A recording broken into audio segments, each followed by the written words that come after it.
얼마 전 중간고사가 실시되었습니다. 고등학생이 되어서 처음 보는 시험인데 결과를 보고 충격에 빠진 학생도 있을 것이고 나름대로 성취감을 느끼는 학생도 있을 것입니다.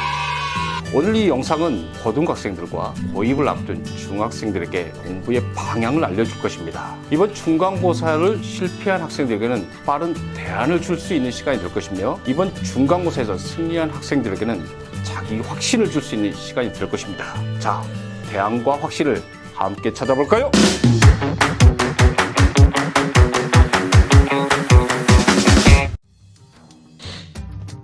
안녕하세요, 법쌤입니다. 한 주간 건강하셨죠? 중학교 때 공부를 잘 하던 학생이었습니다. 고등학교 가서도 공부를 잘 할 것이라 생각했고 나름대로 공부를 열심히 했습니다. 하지만 기대에 미치지 못한 성적으로 본인도 부모님도 많이 힘들고 빠른 대안을 찾고 있을 것입니다. 오늘 이야기는 그 대안을 찾는 데 도움이 될 수 있는 3가지 이야기를 하도록 하겠습니다. 첫 번째, 시험 기간이 다르다. 중학교 때는 평상시 학원 다니다가 시험 기간이 되면 시험 공부를 시작했을 것입니다. 고등학교 때도 시험 기간이 되어서야 공부를 시작했겠죠.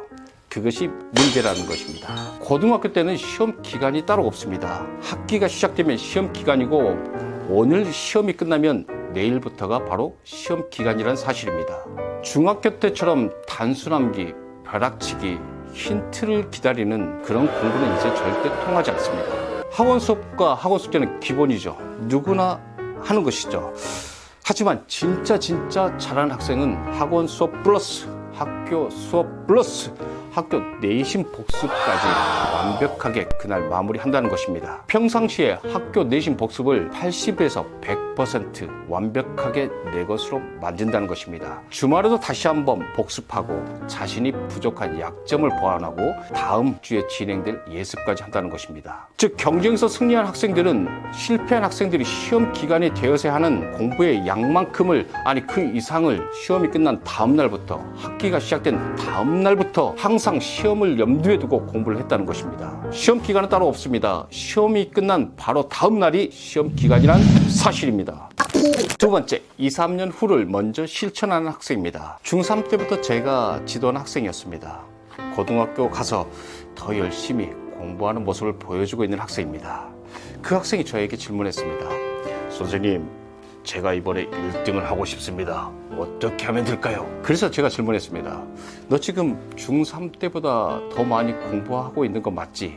라고 물어봤더니 네, 만약에 말이야 너가 지금 고1이 돼서 공부하는 양과 시간만큼 중3 때 그렇게 공부했으면 중3 성적은 어떨 것 같니? 당연히 제가 1등을 했겠죠. 이게 바로 핵심입니다. 이 학생은 중3 때 그저 공부를 조금 잘하는 학생이었습니다. 하지만 중3 시절 고등학생처럼 고등학교 1학년처럼 공부하는 학생이 있었을 것입니다. 그 학생이 바로 1등이었다는 것이죠. 남들이 걸어가면 같이 걸어가고 남들이 뛰어가면 같이 뛰어가면 절대 경쟁에서 이길 수는 없습니다. 남들이 걸어가면 나는 뛰어서 가야 되고 남들이 뛰어가면 날아서 가야 비로소 경쟁에서 이길 수 있습니다. 이렇게 생각해 봅시다. 나는 지금 고1이지만 고3이라 생각하는 것입니다. 수능을 앞두고 있다. 그렇게 생각하는 것입니다. 그리고 고3 학생들이 하는 공부의 양과 시간만큼 여러분이 지금 현재 공부를 한다면 여러분이 바로 승리자가 될 것입니다. 나는 지금 고1이지만 마음은 고3이고 수험생이다. 세 번째, 공부가 다르다. 중학교 시절은 교과서 내용, 학습지 내용, 선생님의 힌트, 문제집의 내용만 잘 기억해도 좋은 성적을 받을 수 있었습니다. 하지만 고등학교 공부는 그 지문, 그 내용, 그 문제를 정확하게 기억했다 하더라도 원하는 결과를 받을 수 없습니다. 왜 그럴까요? 바로 외부 지문 때문입니다. 교과서와 학교 수업을 통해서 배웠던 문법, 어휘, 개념 등을 잘 이해하고 기억했다면 외부 지문이 출제되더라도 그 내용과 그 지식을 잘 활용하면 해결할 수 있다는 사실입니다.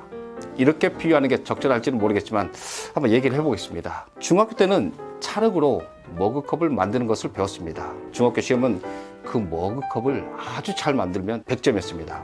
하지만 고등학교 때는 다릅니다. 머그컵을 만드는 방법과 과정을 숙지했다면 찰흙으로 밥 공기도 만들고 국그릇도 만들 줄 알아야 한다는 것입니다.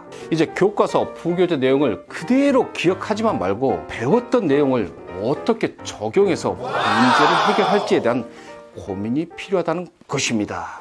이제 문제 해결력을 키워보세요. 오늘은 고등학교 공부와 시험에 대비하는 마음가짐에 대해서 알아보았습니다. 고등학교 첫 번째 시험했습니다. 아직도 많은 시험이 남아있습니다. 이제 악순환의 고리를 끊고 선순환의 고리를 계속해서 형성해 나갔으면 좋겠습니다. 여러분의 가치를 높이세요.